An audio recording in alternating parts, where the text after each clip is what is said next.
Hello, in this video I'm gonna show you how you can draw on photos on Samsung Galaxy M55 5G. In order to edit the photo and to draw something on it, we need to go to the gallery.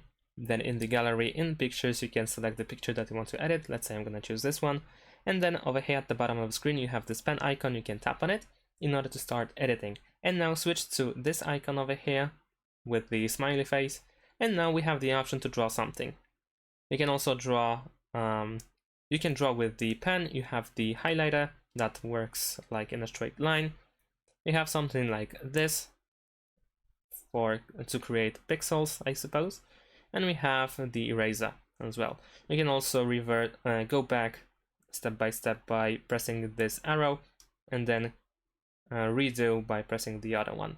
You also have stickers, and you can also go back and choose text as well. So once you are done with your drawing, then you need to press save over here in the top right corner, then confirm, and there we go. We have edited the photo. Now keep in mind that in this case I have overwritten the original one. On the other hand, if you don't want to overwrite the original photo, then you can tap on these three dots next to save and then choose save as copy. And that's pretty much it. Thanks for watching, leave a like and subscribe to my channel, and see you in my next videos. Bye!